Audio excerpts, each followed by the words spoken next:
talking about? Better hurry. What? Hurry. I'm here. We're here. This is kind of fun. This is fun. Our system is working all the time. It's actually doing it. Yeah. Now. What do you know? Yeah, dude, this is great. This is great. How long have you had that hat? I've had this hat for a while. Have I complimented it before? Probably, but Because it looks good. I haven't worn it in a while. Yeah, it looks good. It's thank you. Yeah. My dad sent it to me. Oh, I want to nice. say for Christmas a couple years ago. Malibu Racing. Yeah. It means nothing. Oh, okay. It's just a thing. It's just like Just a a cool- nothing hat. Just supporting Malibu. It for sure looks like a Marlboro. Oh yeah, for hat. sure. It has that style. Yeah. Which is rad. Okay, cool. But yeah, nice hat. Welcome to the show. Thanks. Welcome to the Fast Ones. Welcome everybody. Yeah. My name is Max and this is Mike. And every week we talk about Formula One.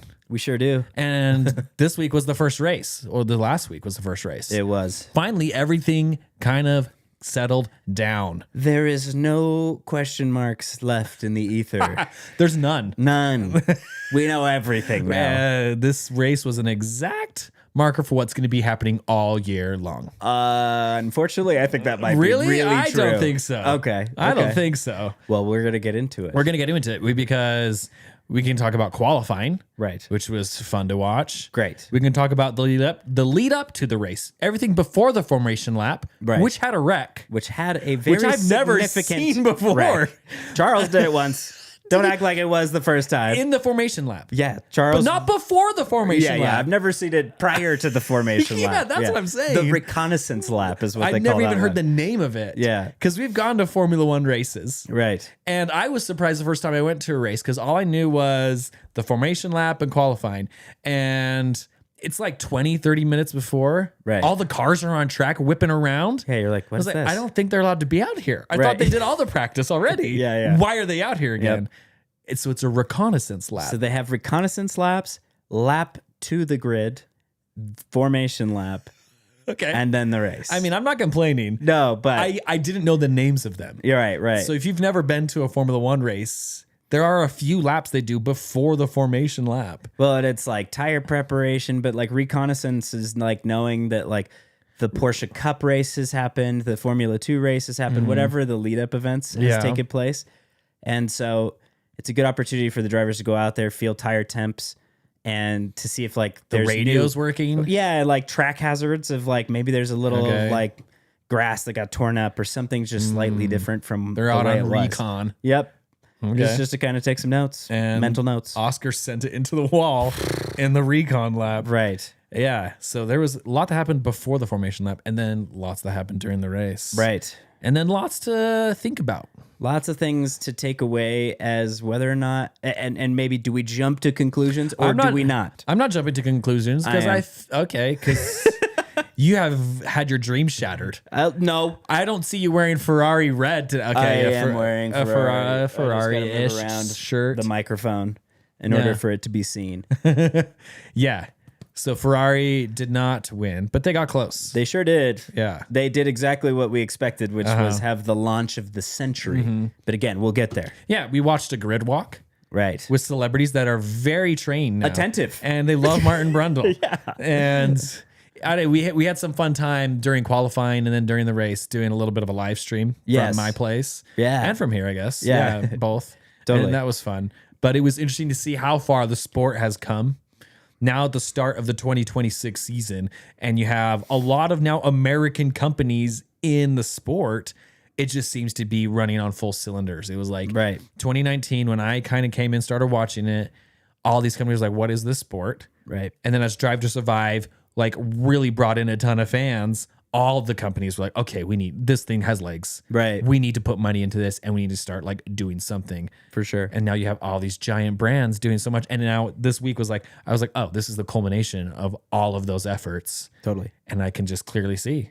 And yeah. Like you said, I think that you said it on the live stream that we did on Instagram, but like seeing Ford have such a commercial that feels it's so intentional. Yeah. For Formula One fans, right? They show the Dakar and they show a Red Bull pit stop, and all of it just feels so like wow, it's crazy to see Ford involved. I know that they've been involved in the past, but to see them in the way that they are, and the capacity they are with Apple and having this commercial, it feels so high quality. Yeah.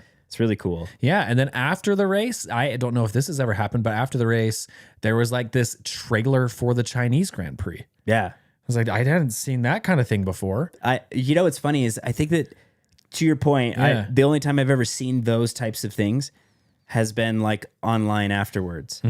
But ESPN, when it was on ESPN, and some of our American fans will understand and agree with this, it used to just like, they would spray champagne on the podium, and then it would cut to Melissa Briscoe or Marissa Briscoe or whatever her name is. Yeah. And she would be like, "This has been the Australian Grand Prix brought to you by Mercedes on ESPN. Catch us next time for the Chinese Grand Prix." And there would be no Sky Sports post coverage. Okay. Yeah. And so like all of the things that Sky is doing a great job of like the pre-race or the post-race montages and lead up to another race weekend. We never got that on ESPN. Yeah, that makes and now sense. Apple TV's bringing that to us, and it's like, wow, these are great. Well, with Apple TV, there's no commercial or like there's no other programming they need to cut to. Right. They have a buffer, and so they're like, oh, let's really frame this really well. And I love seeing Jensen Button and the team. And Danica Patrick was missing. she's gone. Oh. Did you not see this? No, I saw that. Okay, I was going to say, I'm like, wait a minute. Oh. How did you miss it? Why? Why is she gone? Yeah, Sky Sports announced like a formal announcement. It almost felt like I've never seen them announce a formal announcement of like the broadcast lineup before. And this year it felt like they were like really making it clear, like, this is the Sky Sports broadcast team. Notice anything different? Because that was the impression I got from it. Something's missing. One of these people is not like what they used to be. They used to have one lizard person in their mix. Jeez. Brutal. But not She's anymore. missed. She's missed. Yeah. But yeah, so there's a lot to cover. Kyle's here. Here. Just checked in. Is there anyone else here? Well, yeah, there are a few. Oh, fetching days. Wow. We have the Chicago album out today We had to go because Mike used to be in this band, very briefly. which is the One truth. studio session. A very important one. And his dad was always in the band. Always. Yeah. He's always thought he was Robert Lamb. But So, what? Danica Patrick's out. Danica Patrick's out. Yeah. And the Sky broadcast was so good. Yeah. And, you know, the Apple TV thing, I know it was really confusing for a lot of people. I saw this on Threads and whatever. Yeah. That they were like, this F1 broadcast is trash. Like, bring back Crofty and Brundle. And it was because of stuff that, like, you were dealing with where you landed on, like, the kids broadcast instead of, like... Well, yeah. Well, because the F1 app is confusing as it could be. I guess, because I just turned it on, like, if you open up the Apple TV app, it just says, join the Australian Grand Prix live. I was like, yes, I'll do that. Right. And then you came over, you're like, what broadcast are you watching? I was like, I don't know. I just clicked play. And then you open it up and there's like so all these options. I was like, oh. Yeah. And then you told me I can't get some if I don't pay premium or I don't have an Apple TV. Apple TV has a processor built in So dumb. specifically for being able to handle some things. The handle, the riggers, Yeah. and the massive processing units multi-view. of showing picture in picture. Something That's been existing since the 90s. Backlight projection TV So in the ridiculous. 90s used to be able to do. So ridiculous. I could play N64 while my parents watched 60 Minutes. Yeah. Picture in picture is not new. Which picture were you playing 64? I was the big one. You were? No. It's gonna be like, whoa, how'd you Sitting win real that? close to the TV. I was gonna say, like a little 2-inch by 2-inch thing. I guess it's like a phone now. Yeah, totally. That's funny. Just sitting there playing the underwater levels on Mario. Oh, jeez. Good days. Good days. Okay. But yeah, crazy. It was I felt like the picture quality on Apple was crazy. I feel like F1's been pretty good over the years. The only thing that sucked. Okay, ready for it. What? I already know what you're going to say. So What please. is it? Where are the wives and girls? No, it wasn't that. Because I wanted those. The wags. The wags.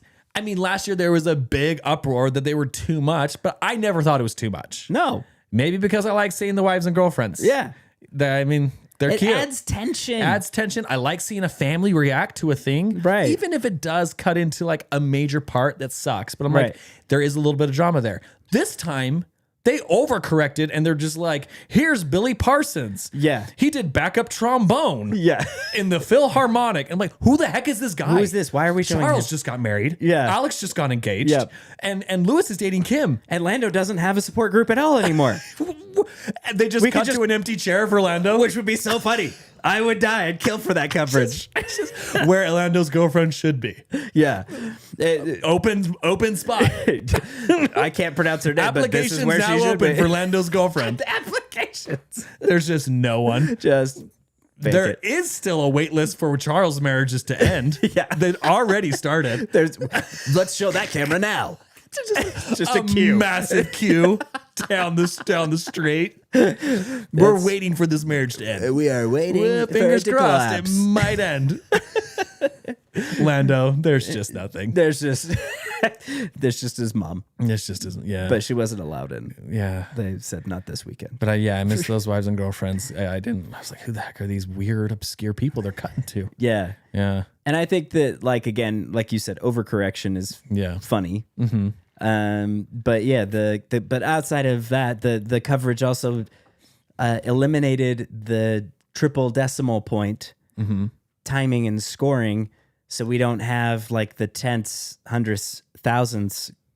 Oh, is that what you were going to say? I was going to complain yeah, about. that's what I thought you were gonna say. Yeah, say that again. Which just felt very strange to not have our same timing and scoring that we've had for the last. Yeah, keep the timing the same. While. I Yeah. have been trained to look at that leaderboard of times Right. and just know exactly how to read the race. Right. I was lost for a lot of it. Right. It was confusing. It was kind of confusing. Well, I feel like did Formula One somewhat know that Mercedes was going to be so dominant that they're like, we can't do the triple decimal format. They're going to be minutes in the lead. Oh. We got to show bigger numbers. You think? Maybe. I don't know, but a part of me is like, did they really? Was it a good thing? Did they really see into the future on this one? Maybe. Or maybe they predicted that Aston Martin would be 15 minutes behind. Yeah, so they were like, we got to have, for what we have for Mercedes, we have to have available for Aston Martin on the opposite Just end on of the spectrum. negative side. Just on the opposite end. Gosh, yeah. Okay. So That was interesting. but okay, so before we get too far ahead of ourselves, let's quickly talk about how qualifying was obviously very revealing Yeah. of what the pace was going to look like from a lot of these cars. Was some of the weirdness with these new regs, but it also showed that cars could have weird issues, and we saw this all weekend.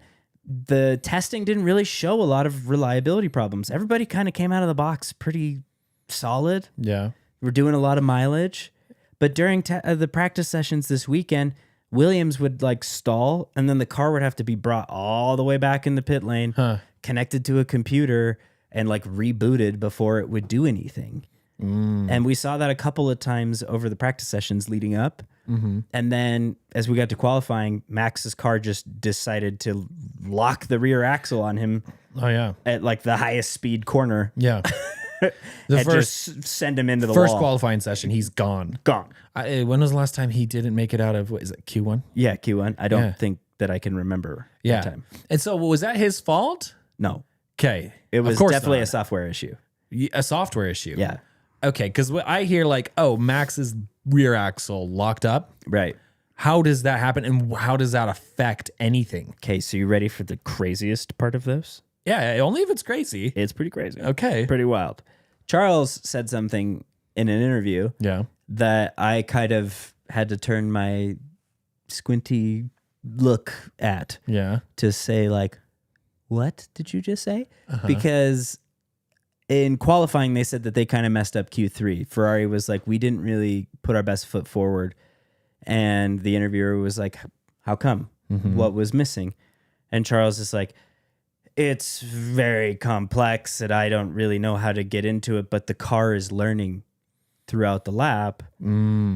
And it didn't really, we didn't really get the deployment right. And I'm like, the car is learning.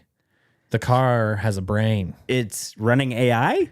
That's what that sounds like. It sounds like the ECU is running an AI for That's battery wild. deployment That's wild. and regen, which which is crazy. This is crazy. This is a theory based on what he said. I yeah. obviously have no. There's no article written about this yet. At least We to my haven't heard knowledge. about AI as part of any of the cars. Right. I just know that Claude sponsors Williams. Ooh, okay. So Anthropic sponsors them, which is cool. But with him saying that, it kind of felt like a light bulb to me that like, oh, some of this might be out of their control. So when Max is heading into turn one and the car's going, I need to regenerate energy right now because he's deployed so much heading down the straight, it starts trying to get energy out of the wheels as he's coming into the braking zone, and it just locked the rear axle on him and he spun out and crashed. Wow. So you have like an onboard AI that is not a race car driver who is fighting the best race car driver in the world. This is kind of what it felt like Max was saying made him mad. Of course. Because now that makes sense. Afterwards, he's been mad. So mad. Yeah. So many of the drivers have been. Can you imagine having an R2 unit in the back of your F1 car? Not now, R2. But that's kind of what it feels like. Yeah. He's like, I need to go to the corner. They're like, Matt, it's like, I'm going to regenerate battery power. Not yet, R2. Just to say for a moment that if they all had Astro droids at the top of the roll hoop that like talk to them, I would be in favor of this. If that's what the AI looked like, It would be so great. yeah. Yeah, we're going to Dagobah. We're not doing that lap right We're now. going to Imola. We're not going with them. But I think that like the if you've taken that theory though of like they have an AI that's machine learning as they're doing laps and now is helping them go get the best version of the lap Yeah. with a driver aid and again, I'm cooking up a theory here that if that would be something that I could see being missed in the regulations, that then could be a hot topic of discussion. Oh, do you think the FIA even thought that they'd be like, oh, AI's coming into this? Probably not. Probably not. And so if the ECU is helping them with battery deployment, management, all that, then I think that that's part of the issue that we're also going to get into with the Mercedes customer teams. But Well, we'll my get there. initial thought is they don't have, like, the pit wall can't do anything to the car. Right. Like, it's all the driver when it's on track. They can't do DRS. Right. They can't do, I don't know, brake, what do they call them? Plan A, Plan B type stuff. Oh, like engine map. Engine mapping and things. Like, it's all the driver that has to do everything. Right. They can only talk to them on the radio and, like, make suggestions and help them out. Right. The pit wall can do diagnostic. They can see, they can censor things and stuff. But it sounds like now there is something on board with the driver that can make decisions. Right. And I don't think that is something they considered inside the rules. And so hearing Charles say that, I was like, I'm sorry, but I feel like you just let out a big secret Yeah. that I don't think any of us anticipated. And somehow I didn't hear anything else about it because I feel like people were like, is he just French? That's crazy. Did he just like misspeak? Do you know what I mean? Yeah, that's what Ferrari's saying now. In English, well, it's like, English is not his first language. So was that just the wrong words? Or did he just allude to an AI being on board? I don't know about you, but AI is everywhere. It's for me. everywhere. Yeah, I'm like at Wendy's ordering chicken nuggets. Like, do you want AI to help you find your menu item? I'm like, I know what spicy nuggets are. Yeah, I know where they are. I don't need AI in every part of my life. I want a freaking biggie bag. And I don't need Claude Also, like, getting in the way. I have worked with AI enough to know, like, you're always sending prompts at it, no matter what you're working with. Right. And it comes back, and you always have to reprompt it. Yeah. Sometimes it does not do what you say, and you have to reprompt. You'll be like, do this, only this. Like, yell at the AI. Yeah. And then sometimes it learns. The container is too big. Reduce the size of the container. Oh, I deleted the files. No. Crap. Yeah, it's ridiculous. It's insane. And so I with the trust that I have in AI, it's like, yeah, it's fine for like doing little creative projects or doing what I do at work. Right. But if I'm putting it on an F1 car that's going 200 miles an hour into a corner, and like 80% of the time, 90% of the time, it's making the right moves, but then like a little bit of the time, it's kind of getting the prompt wrong in a way. Yep. That's wild. And that's why Max is going to get sent into a wall if that's what you're saying. It makes sense to me. It makes sense. So let me follow that up with one more person now. Yeah. Oscar Piastri rolling. Classic Aussie. Throwing it into the wall because he was drunk. And because he was cursed. Because I don't know what the problem is with Australians at their home Grand Prix, but they cannot deliver. It's the spirit of Daniel Ricciardo. It is the spirit of all of them. Spirit of Mark Webber, Daniel Ricciardo, Jack Brabham, name them all. Yeah. They're all. They sent Oscar. They stood it like those freaking Jedi ghosts. Yeah. Sent him right into the wall. They're like, see, Oscar, sorry. We did You not had win a this. chance. You are not winning this. You had a chance. Peace. No, but like Oscar, Anthony Davidson did that breakdown at the beginning of the race. And I was telling you that I was hanging on every word that he said because Anthony Davidson is a Mercedes reserve driver. Oh, that was cool. Yeah, if you don't know, if you're new to F1, kind of like me, like the guy doing like the mechanical kind of breakdown analysis during the race on the SkyPad, on quali and stuff. Yeah. He's a F1 driver. He is a former F1 driver, but also now a Mercedes reserve driver. So he knows what he's talking about. Especially with that power I thought unit. it was just some nerd. Yeah. This And guy does a lot of like YouTube videos. Right. And Sim, he plays Gran Turismo. Right. No, this guy knows what he's talking about. So And you spent a were lot of- obsessed with it. I was like, okay, all right, yeah. Tell me more. And I'm So- like, are the Lego helmets, are they being used by Lewis? Yeah, Is that yeah. helmet made out of Lego? Is that an actual Lego helmet or a real helmet? Shut up, Max. Shut up. I think they're talking about brake harvesting and going into the corner. Listen to Anthony Davidson. This is gospel. Why are you interrupting him? Nobody cares about Legos. Except for we do. They're awesome. But when Oscar left the pit lane, Anthony Davidson was evaluating it. He was like, the power wasn't kicking in the way that he expected. So you could see it on the dash. Things were kind of behaving weird, sort of like driving the car. He goes around that corner, and then as soon as he starts to put his foot down, car torque spikes, and right as he gets off the curb, the thing hops and just spins, smashes the car to pieces. And people are probably like, oh, Oscar really bended, like what an idiot or whatever, or pressure's too much. I'm like, I know Oscar Piastri just as much as I know Max Verstappen. This is not even a pressure thing. No.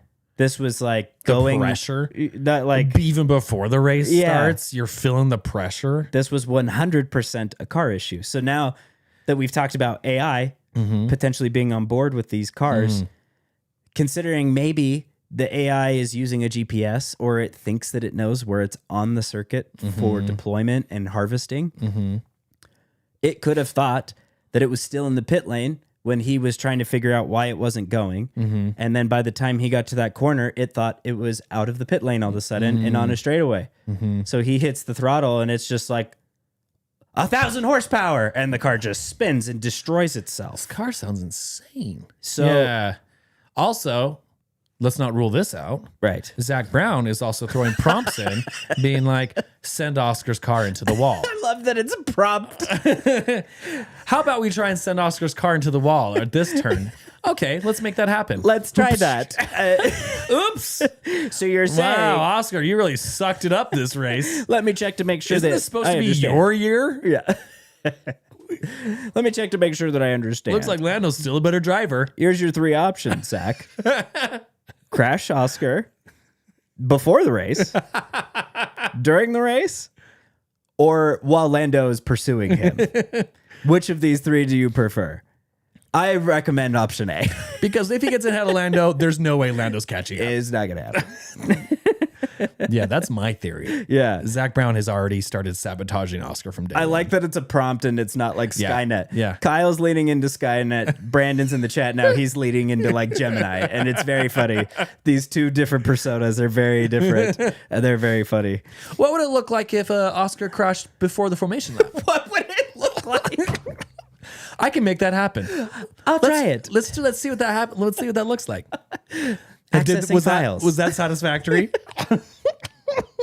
Perfect. I fixed it. Excellent. I love Claude when it just goes, I fixed it. With an exclamation mark. I'm like, it's more freaking broken. Yeah. It's always more broken. So anyways, for those of our listeners who may not be Oscar's still alive. Would you like me to do something about that? No, Not this race. not this race. Let's talk mid-season. Yeah, let's talk about maybe at a place where it might make more sense. Imola. Imola. More sketchy. Ooh, dark. Walls are close. Let's make him a hero. Let's make him a hero. Let's make him a legend. Yeah, he could have a statue. As long as Lando stays on the top. They'll put a Lando statue there, but he's still alive. It'll be a better statue. To commemorate Oscar's death, Brandon says too soon. We have built this wonderful Lando Norris statue to put on the corner where Oscar died because he was such a good friend to Oscar. Lando Norris statue where Oscar died.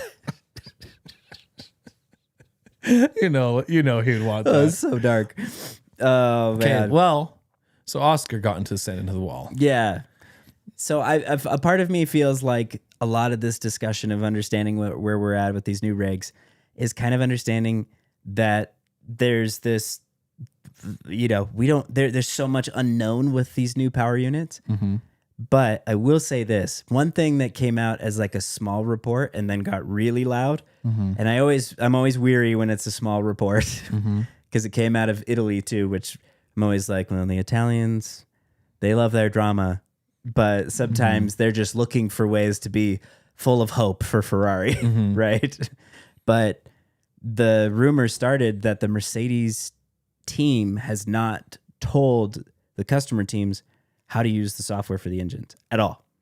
Really? They gave them the engines and all of the tools that they have and said, that's our obligation. Really? No, like, this is how you use it. This is how the engine management works. None of that. Have they done that in the past? Have other teams? I don't think that it was nearly as complex. Okay. But now it's extremely complex. And if they are using an AI on board, then you're looking at like, how do I even work with this program? And when you look at the results of the race on Sunday, you can tell McLaren and Williams and they're Alpine, using Nano Banana. They're generating images, sorts of weird images, but not getting results. I'm glad that they have images. But yeah, it just seems like the other teams were nowhere near Mercedes. And that includes, like, McLaren was kind of middle. Yeah. The Alpine was sort of not even close. Yeah. Williams was sort of not close. And so these customer teams apparently, now that they've seen the raw pace of what the Mercedes engine can do, they're all pitchforks and torches at Toto's door being like, are they? They are. They're all pretty pissed because they're like, you're not telling us how to use this thing and look at the pace difference. Yeah. Like, you got to show us. If we're on the same spec as you, we're paying to understand this. And so it's going to get ugly. For sure. Yeah. There's got to be like a lawsuit. Right. Yeah, the FIA is going to be being... And Toto would be like, you can see it. Have you read my fax? Did you get my email, Michael? I printed it out. I printed it out. I showed it to the FIA. And I told them, we do not have to tell them. They bought it. They can learn it themselves. You're smart. Figure it out. Aren't you a Formula One engineer? It's your job. Okay, so shifting to the race. Yeah. I'm skeptical of Mercedes is the fastest. Okay. Yeah. Because Red Bull crashed out in Q1. Right. And as Isaac Hadjar got qualified third. Right. This is his first ever experience in the car in like actual race conditions. Right. That's amazing. Right. And if Max had been in Q3, if his in the car like axle hadn't locked up, would he have been on pole? And if he had been on pole, would he have won the race? Because he got up pretty quickly. Right. You know? Got to sixth. Got to sixth from 20th. Yeah. Yeah. Give him a race where he's starting on pole. Is he just as competitive as the Mercedes? Right. Because Hadjar was doing pretty good. The Racing Bulls were doing really good. Right. Those are all very young drivers until Hadjar's car just like gave up. Right. But yeah, that's my theory. I'm like, I think we still haven't seen the Red Bull really at the best it can be. I think that's a pretty good point because I'm not ruling them out yet. No, I think you're smart in saying that, especially like evaluating that because Max had to come from the back, we didn't really get to see him mix it up. Yeah. And because Hadjar was out in the first 15 laps. Yeah. Then we didn't really get to see him in the new. mix either. Right. Yeah. Even though he's a solid race car driver. Yeah. He's probably not as comfortable. Yeah. Doing max moves with Charles Leclerc, right? Like right. A little bit more reserved. Mm-hmm. But I think, but anyways, I think that's a really good point when it comes to Red Bull. Well, thank you. It's rare that I make a good point. No, I think that's a very valid point. We don't really know them as well. I think that like with Mercedes in particular, this is what I'll point out. Okay. I'm worried about one thing with Mercedes. Well, what's that? That they could be doing what they used to do with like Lewis and Bottas, which is like 100%. We're running at 80%, but everyone thinks we're at 100. Right. And as soon as Ferrari starts to get up to our pace, we'll just like turn up the power a little bit more, and we'll just always be 3 seconds ahead of them. Right. So, is that what you're thinking? yes, 100%. Yeah. And here's how I'll explain it. So in this race, the mistake that Ferrari made is as clear as everyone thinks it is, but maybe not for the same reason everyone thinks it is. Everyone's like, oh, Ferrari should have pitted under the VSC because they'd have been on the equal playing field with Mercedes or whatever. That's not guaranteed because Mercedes could have just offset strategy and whatever. They could have pulled a maneuver on Ferrari that then put them in the lead at the end of the race. I still think that it was probably better to bet on just being on the same strategy as Mercedes so they could outwit them on pace. Because when they went wheel to wheel, Charles was keeping up with George and making his life very difficult, right? But one thing that's really, really clear to a fan that's a fan that watched the 2014 era of Mercedes is that I watched Lewis Hamilton and Sebastian Vettel do this all the freaking time. The strategy that seemed like it should have worked, where they offset the tire life by being the team that pitted later so the tire wasn't dead at the end of the race. Ferrari would do that crap all the time. They'd be like, we can totally go and get Mercedes if we have that offset tire advantage. So we will take that strategy and go and get Lewis. But what would happen is then as soon as Ferrari made their bed, that was their strategy. It was going to happen. Mercedes turned the engine up. And so the offset of tire life became, it didn't matter because they could make up the difference on straightaways. Yeah. They could make it up in power advantage. And so what seemed like a very possible victory because you were smarter with your strategy on tires ended up just being Mercedes outwitting you because you didn't have as much power as them at the end of the day. I started to have that flashback as the race was ending, and I'm like, how is the gap identical? Charles is making no inroads on George and Kimi.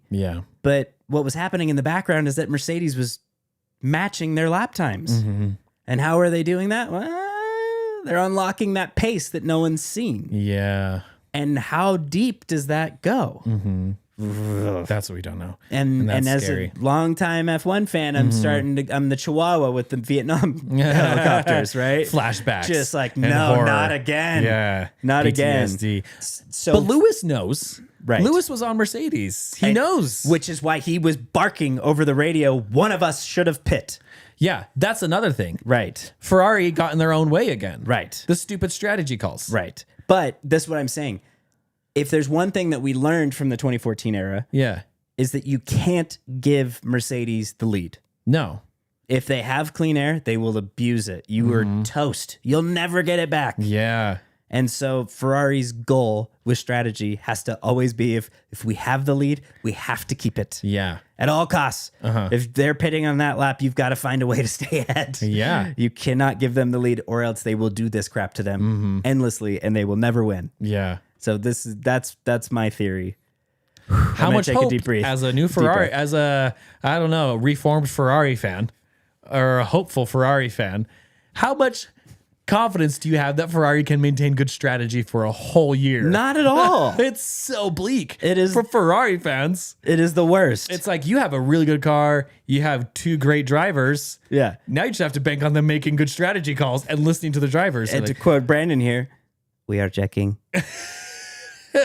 Yeah. Do you think Hannah Schmitz has ever come back to Max Verstappen with, we're checking?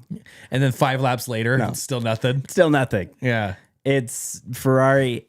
Like, I'm like, Ferrari, you have all of the resource in the world. You're so powerful. Go offer Hannah Schmitz a job. Yeah. What is keeping you from getting the best strategist in the pit lane? Who's Hannah Schmitz? She's Red Bull's strategist. And she absolutely destroys every team always. You think she would jump ship? No.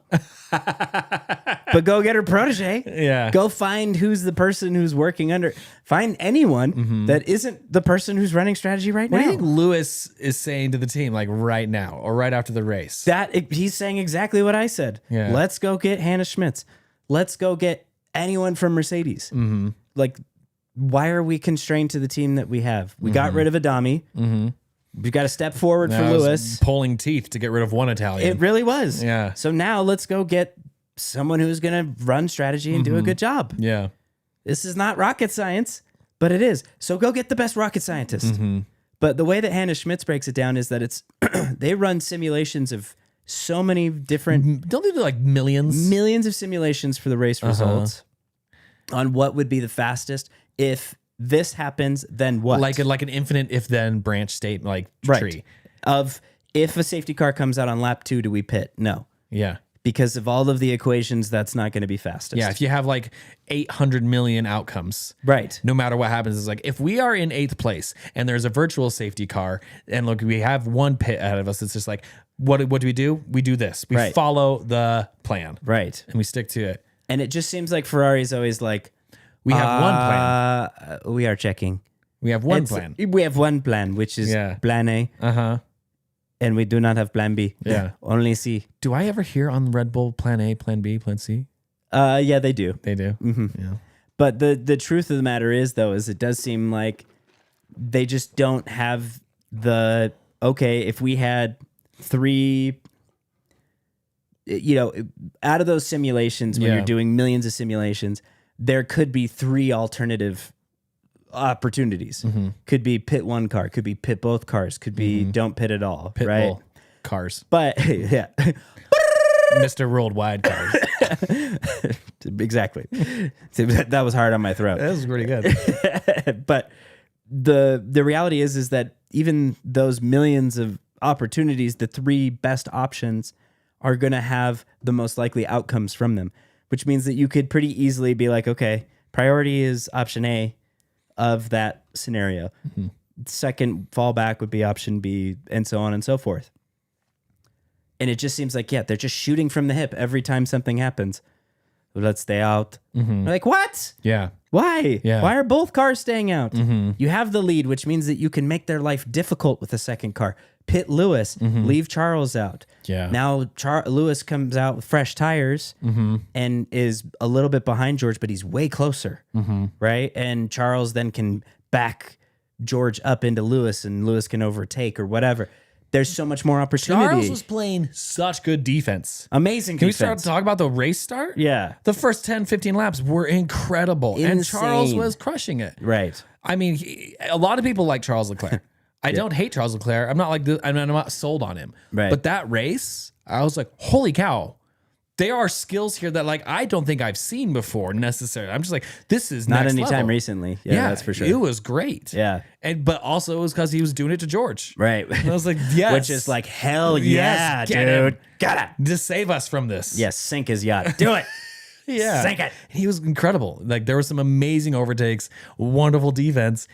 Yeah, you have Charles out in front defending and Lewis coming up from behind. Like This seems like the way to win the no-brainer. race, right? Yeah. Split the strategy, put Lewis in a good situation.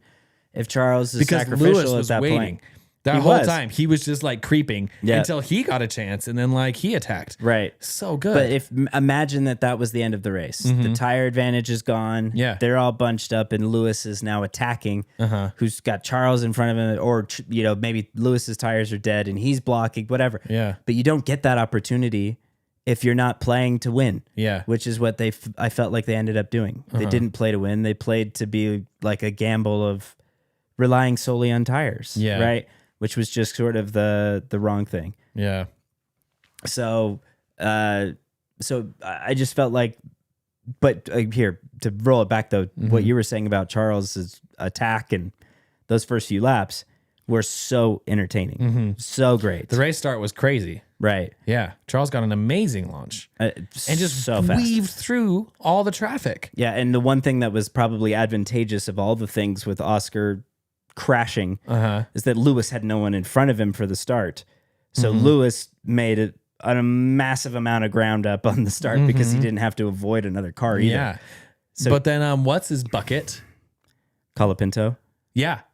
We didn't even find out until the cool down room when those drivers found out that Colapinto almost lost his life at the race start. I felt like By like such a small margin, like a hair. I was like, where was the race coverage on that? How did that get missed? Yeah, it was that Pierre Gasly who was it an Alpine? It was Liam Lawson who had a crappy start. Oh, okay. And then Colapinto just barely misses him. Yeah, that was wild. It was so close. But yeah, we're watching the cool down room and we all see it at the same time. But it was like, when did that happen? Yeah. Like, whoa, holy crap. Yeah, we missed that. But yeah, the starts from the Ferrari were exactly as we expected. Kudos to Haas. Haas, best of the rest. Ollie pretty much. Behrman, finishing seventh. We had like the top like 4 always competitors like Ferrari, Mercedes, Red Bull, and McLaren. Right. And then like Haas was crushing it. We predicted that. So good. So awesome to I see them love up that. Yeah. there. And Ollie had a great start. And Ollie was this close. We almost had a double point finish. Yeah. But a great way to start the season. Such a great start. Dude, Lindblad. That guy. Unreal. And I Yeah. love that he was like, do you know what's funny is I love that Max came out of that race and I didn't see it broadcast. I didn't see anything. He might have said this, so correct me if I'm wrong. But I didn't hear Max say, who does this kid think he is? Because you get this like pretty typical, I'm the world champion, move out of the way kid mentality from the guy who's the big guy at the top team. Yeah. Right? Like, I'm entitled to the position. Move.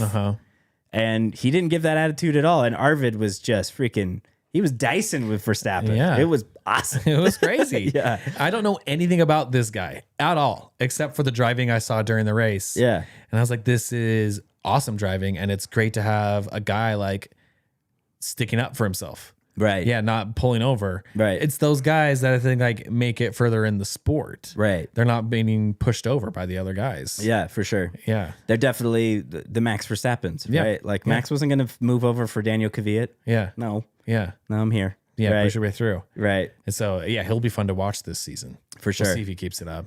Audi had an unreal, like, first weekend. They qualified in the top 10 with Gabby. Oh, yeah. And then they finished in the points Yeah, on for a debut. brand new team. And here's the next part of this Yeah. that I haven't seen as well. McLaren, when they had their Honda issues, waited a very long time to break that partnership and go to Renault before they went back to Mercedes power units. Aston Martin right now are for sure looking at their contract with Honda and saying, you haven't met the bench. Like, you haven't hit the performance Aston metrics. Martin's using the Honda power unit. Correct. And in their terms and agreements, they're like, your engine is rubbish. It is ruining our possibility of a win this year. And since that is the case, We're going to go shop around. yeah.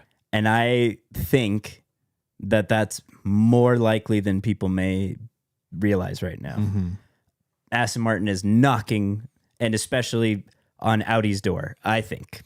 Is Audi doing their own power unit? They are, which Oh. is why this is a phenomenal result Oh, for a team that brought a brand new engine holy cow. and a brand new car. I guess I knew that, but It wild. is just crazy, Yeah. right? But they're getting no data on the engine from anyone else. It's all just the one team. So what's really valuable for Audi is to be able to compete with Mercedes and Ferrari is to have more teams getting more data gotcha. and being able to You improve the engine. You have 4 drivers on your power unit than just 2. Right. Way more feedback. So there's some synergy between or at least some common interest between Audi and Aston Martin. You think that they're I think it's dead in the water already.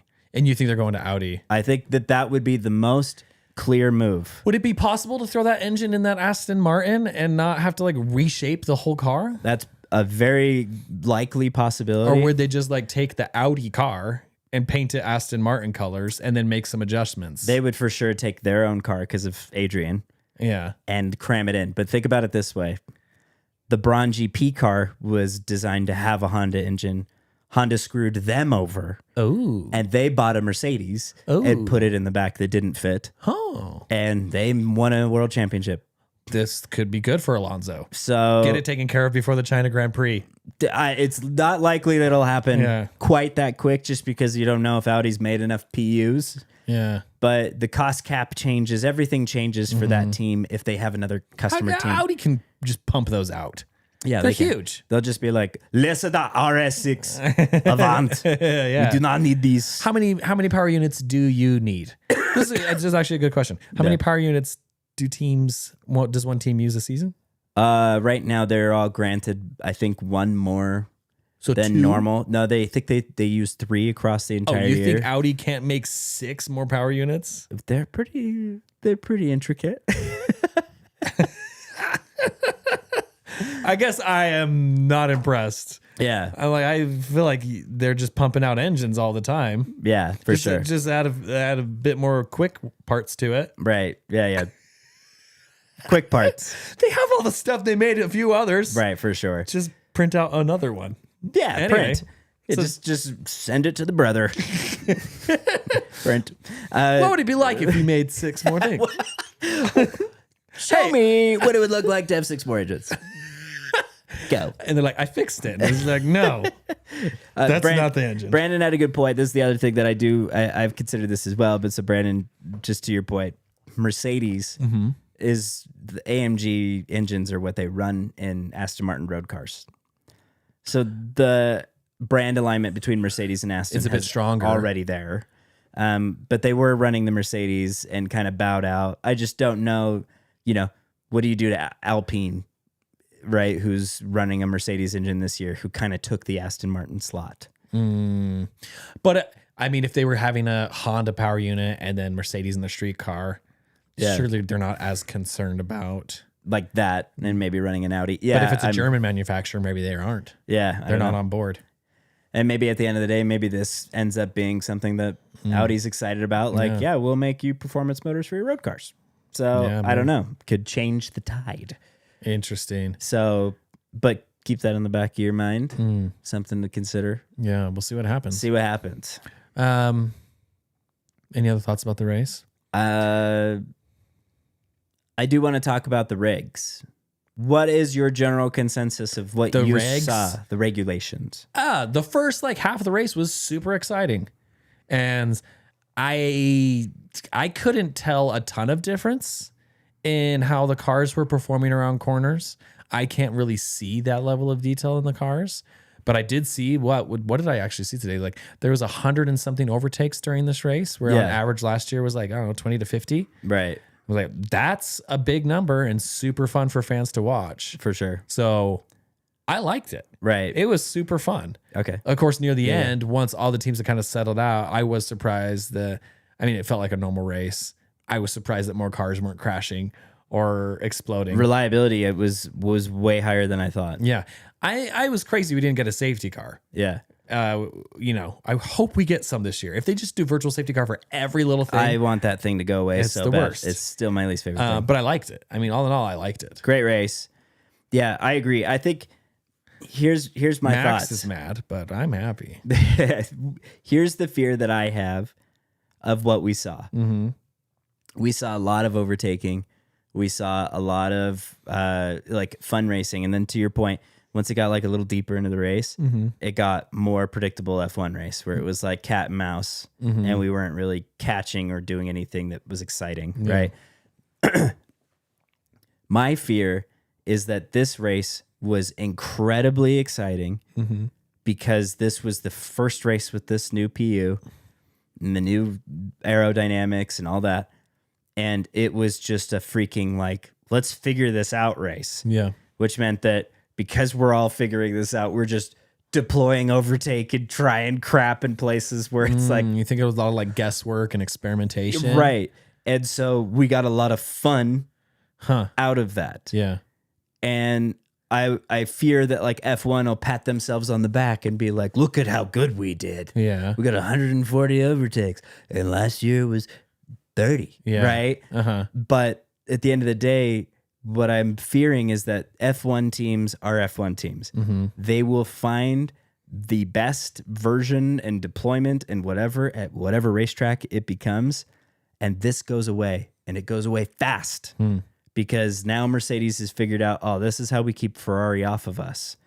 Now we can just go do the Lewis Hamilton and Nico Rosberg. They lapped up to 6th place. Wild. I guess I didn't realize that. And so to me, this is the doom and gloom of 2014 all over again. Okay. Couple of teams got this really right. Right. And the rest of them are way off. All the other teams aren't like ready to fight with everyone. Right. The pack isn't as bunched up as before. Lots of overtakes. Whereas last year, everyone was qualifying within a second. Right? And the fastest race lap time last year was 1:22, I think is what the lap time was. This year it was 1:22. They said these things were going to be 3 seconds a lap slower.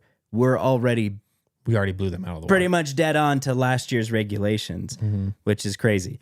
But now I'm like, okay, there's more than just the like figuring it out piece and getting to a point where this then becomes very not exciting because it becomes overly predictable. But the next part of this is, to me, traditionally what Formula One is it is the pinnacle of motorsport, which means that this goes through a corner faster than any freaking car on the planet. And it's about cornering. It's not about a straightaway. Straightaway going fast has always been America's nonsense, right? Top fuel dragsters, and even NASCAR to an extent is sort of a horsepower game, right? With Formula One, it's always been about how much lateral G can you pull where this jet, the fighter jet for the sky, is now planted to the road doing the opposite. How fast can you go through that corner? How quickly can you execute a lap? And it's not energy deployment that makes that happen. Yeah, I get you. I get what you're saying. And it seemed like this race was, Fernando Alonso complained about it. And I could see it. All of the drivers are lifting and coasting and downshifting further into these slow corners so that way they could get more energy to go deploy it on the straightaways. And I'm like, this isn't Daniel Ricciardo's late break for a pass. And if you late break for a pass, you don't get enough energy for the straightaway. Right. And so you just get out drag raced. And I'm it's like, taking some of the sport and the excitement and the edge out of actual racing craft. It just becomes a video game, which is why you hear Max and Lando and all of them kind of now jump on the bandwagon of being like, yeah, these things are terrible to drive. And yeah, you get the Mario Kart mushroom when you push the overtake button, but it's not, that doesn't feel like Formula doesn't make One. up for everything else. Yeah. Especially when you're going through these slow corners, the 90-degree corners at 10 to 20 miles an hour slower than they ever have. It just feels backwards. Gotcha. Yeah, I get what you're saying. So that's my fear. And what has been being discussed behind closed doors is that Formula One is actually looking at it to say that maybe they're going to allow the teams to increase the power output from the combustion engine. So it's not 50-50. It's not so dependent on the electric engine. At least which that would be something. Might help Yeah. with what we're dealing with. Would it help with the starting? Because the starting sequence was bonkers. It was nuts. And I wasn't ready for it. And when Right. they had that blue rev up your turbo light, Yeah. I was like, what the heck is this? Yeah. And you're like, oh, this is the new start sequence. I was Yeah. like, I didn't know they were doing a new start sequence. Yeah, because they all have to build boost. So they have the blue light that comes on. It's like, rev your engines. Like, Right. Yeah. Is that really what it is? Yep. And then they do the count. Yeah. And did someone get it wrong? Because it just seemed like it was like, beep, beep. It looked like a beep. glitch. Like Yeah. his fingers slipped off of And the they're keyboard or like, oh, something. gosh. Yeah, like, okay. Luckily, we even made it to the fifth light or whatever it was. Yeah, Charles said that in the post-race interview. He's like, whoever was doing the light management was being cheeky. Because I don't think I've ever seen it go out that fast. It was so quick. It was so fast. I had no idea that they had to like have that sequence. So yeah, it is interesting. Yeah. Let's hope that they let the combustion engine be more of the dominant side of that car. I think it could really help. Yeah. They could give us some I don't help. like the start sequence. Yeah, it's weird. I don't want this rev up section. Yeah. That's my complaint now. Yeah. I think just it is a want little the weird. Deet, deet. Yeah. That's good enough for me. Totally. I also don't want George Russell to win any more races. No, we gotta find a way to stop Mercedes. Does George Russell want to do that T-pose? That's the question. Yes. I keep going back and forth on. Does he? Okay. He came out. He doesn't look confident when he's doing it. He came out and he was like, And it was like, did he want to do that? No. Does he feel locked into this? Or is that he's just like, is that his way of doing it? Yeah. I love that he did it. I don't know if you saw this, but he did the stupid T-pose. Yeah, I saw it. And then you see Kimmy in the background and he goes, yeah. and I'm like, I love that Kimmy's like just owning the shaka as like, that's my thing. Kimmy's cool. He looks great. Kimmy's like, I want to do this. Yeah, this is actually He's like, cool. if he's doing his dumb thing, he's like, I'm going to do This that. is mine. And it's way more subtle. It's way cooler. I just don't know if George is into it. I don't know if he thinks it's cool. Does he still think it's cool? Does he know we're all making fun of it? Of course he does. Does he Yeah, though? Does he? I mean, I don't know. Maybe I don't think he does. But here's another thing that I felt like was funny about it. Yeah. They get to the end of the race, and Charles and him like are like waiting to go or wait to do their interviews or whatever. Yeah, the whole thing is weird. And they now. are like full on bickering about something, and I'm like, I knew that there was some weird tension here. Nothing said it more than the Christmas thing. Did you see the Christmas gift thing from last year? No, Where they do, I like, didn't the watch gift this exchange? gift exchange last year.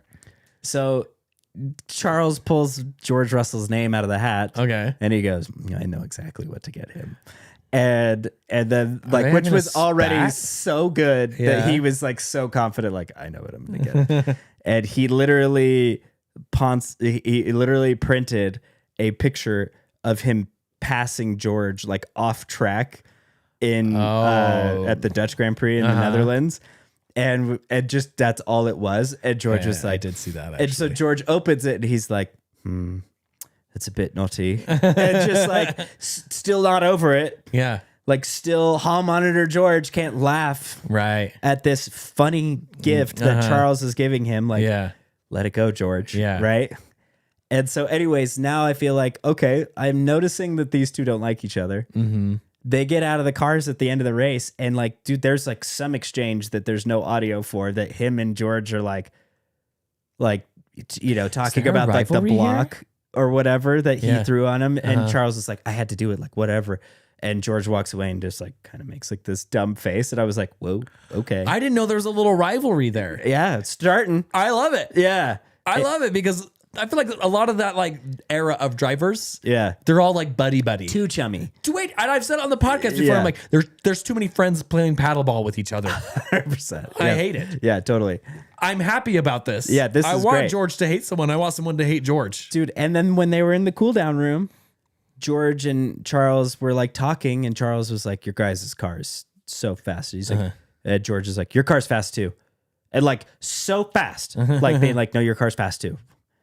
And Charles is like standing up, putting on his race suit, and he just looks at George like, yeah, like, is it? Yeah. Is it? Yeah. And George goes, you guys were fast, and then you screwed it up in Q3, but I think you guys had a chance if you didn't screw it up. And it was like so awkward. And Charles I just love like this. finishes zipping up his suit. It's like, there, I'm gonna go stand on the podium. Like, I, done talking to this you. might be what I watched this season for. It's actually gonna be so kind of great. looking forward to this. And I feel like if Kimmy has a real shot at anything, it's that like George is fighting with Charles all year. Yeah, exactly. George and Charles keep freaking taking each other out, and Kimmy's just like, thank you. And ends up winning Remember the race. when they're doing the after race interviews? Yeah. And it's just like the interview with George. One, it's hilarious that all the drivers are in frame for these interviews. Yeah. Last year they were like, thanks so and so, Yeah. and then the other person would come into frame. Yeah, This yeah, year yeah. they're all like awkwardly waiting. Yeah. Like little, and then George is so tall, He's so they all tall. look like kids waiting Yeah, to like, like Dad. Dad, are we can we go now?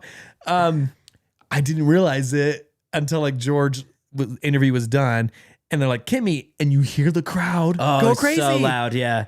They and from all love outside Kimmy. of like the underground tunnel that they were in, you hear the crowd. Yeah, it's so You far. didn't hear a crowd when George was being interviewed. Not at all. Does he know? Oh, I don't think he cares. I mean, deep down, he probably does. Oh, he definitely But he does. knows that he's such the a tryhard. favorite. He's such a tryhard. Oh, in the worst way. And so if the crowd isn't cheering for him, but cheering for Kimmy, Yeah, that's yeah. gotta sting. At the end of the day, He's not cool, and Yeah. he doesn't know how to be cool. no, and it's going to be so much more And he's front gonna and try center. harder and harder. Yeah, it's going to be more front and center this year if he's standing on the podium every week, and he doesn't have a little like I want to thank the men and women back in the factory. Still I rise. And he's Like still, speech to and give, he's right? still trying to workshop catchphrases. No, oh man, his post-race speech. It's like, I like this engine. I really like this engine. Italian accent. Yeah, you're like, Me like the engine. You're like, you're in Australia, dude. Not Monza. yeah, this needs to be more of a like, Arrivederci. Yeah, You're yeah. like, what? It's g'day, mate. you have a German engine in Australia. Fair income. This Yeah. is a 1 killer engine. Yeah, you guys, mate, you really outdid yourself. But no, he's like, I like the engine. Pasta spaghetti. They're like, who the heck is in this car? Wait, well done, George. He's struggling, Well dude. done. We're gonna turn the radio It's off now, gonna be- George.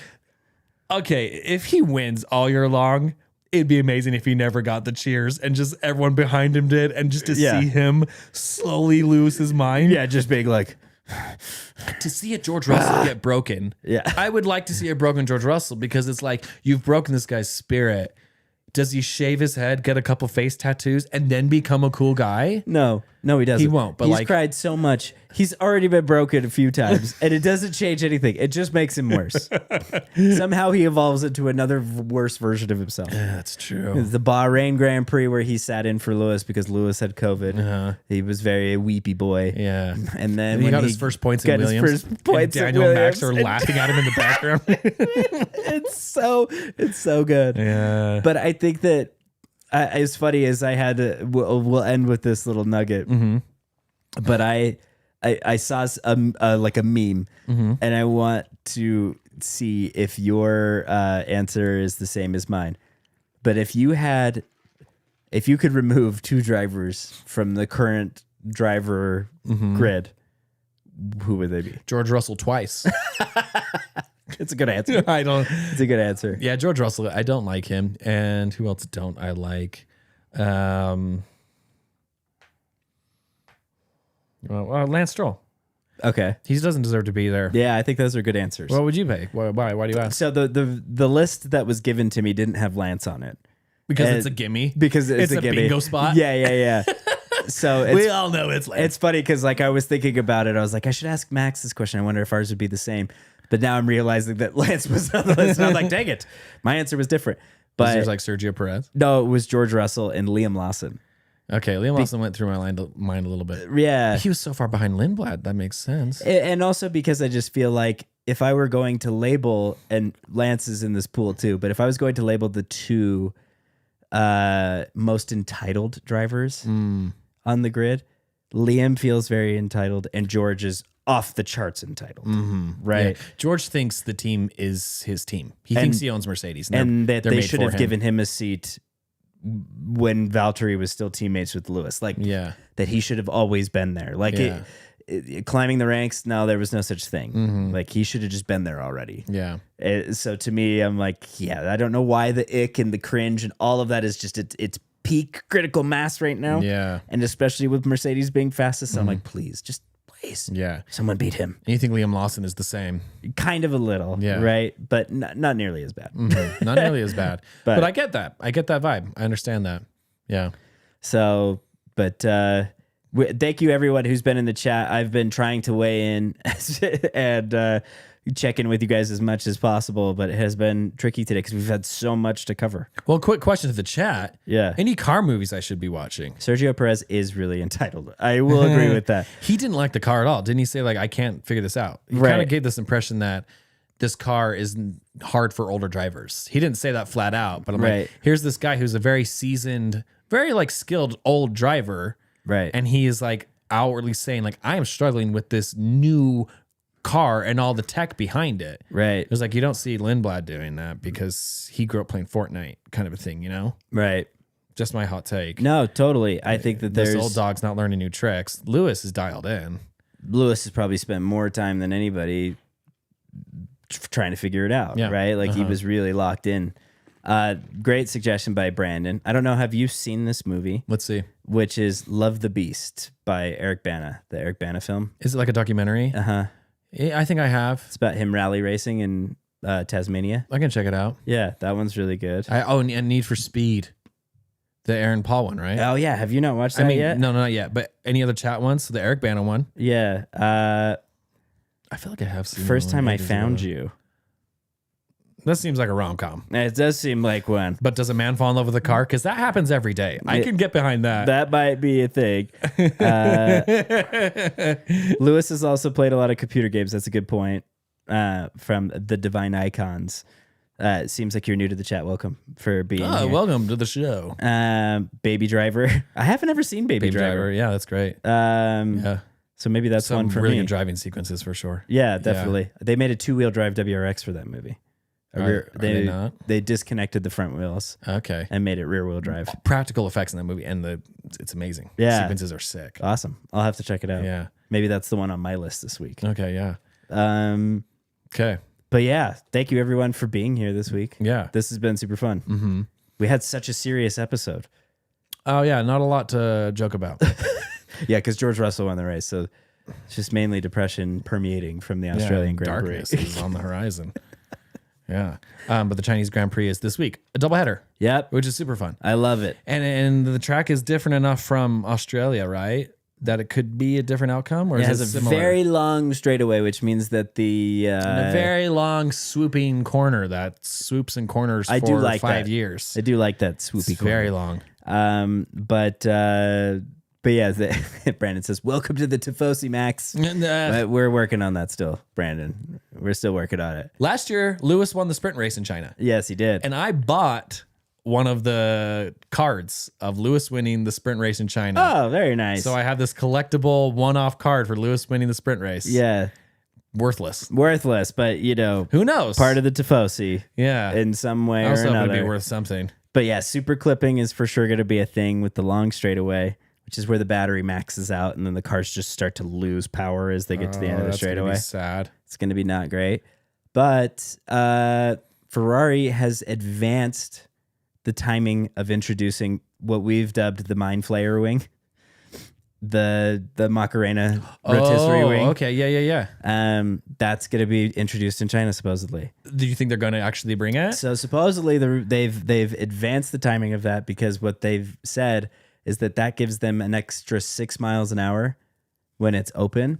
Really? And the difference between them and Mercedes right now is 12. So they can half the straight line advantage that Mercedes has by having the wing open upside down. Interesting. So That's a crazy difference. So they're going to try to get the wing there for China. Supposedly they have 2 on the way. Okay. Let's see if we can get it there in time. Yeah. But with it being upside down and that little like exhaust flap thing that they've got, all of that is pretty... I was disappointed I didn't see the spinning wing in Australia. Yeah. I mean, it's down under. They could have had a flipping upside down thing going on. Could have had a kebab. Yeah. You know? And every time that the thing flipped upside down, the didgeridoo was like, there's an arrow that also appears and just like drones through it. And then it flips back up and they're gone. Sounds Would have really been cool. Sounds really awesome. I mean, the here for gimmick it. Yeah. is worth it if your car's not going to win. Might as well have a gimmick. Yeah, for sure. Isn't Ferrari just a big gimmick? Yes. That's why people like it. Yes. The gimmick is that they're red Absolutely. and that they've been around forever. And that they rule, Max. We'll see if they rule. This year's our year. We'll see if they rule. It's our year. I mean, prove it. Because listen, you know it deep down that you have to be a fan of Tifosi, Ferrari. You have to be a member of the Tifosi. Because if you aren't, that means you're cheering for George. There's 10 teams. They're not There's going to 10 beat other George. teams. There's only one team that could beat George this year, and you know it. It's the Resistance Yeah. versus the Emperor. Okay, that's right. We haven't seen Red Bull's full potential yet. But Yes, But Red Bull. They could be the last hope. yes. They could be that foretold team. Join us. And together we can defeat George Russell. We'll see what Red Bull does. Yeah, all right. Okay, I guess we'll have to wait. Yeah. Oh, man.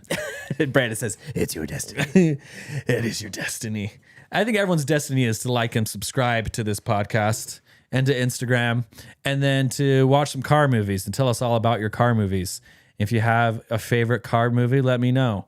And why is it Herbie Goes to Monte Carlo?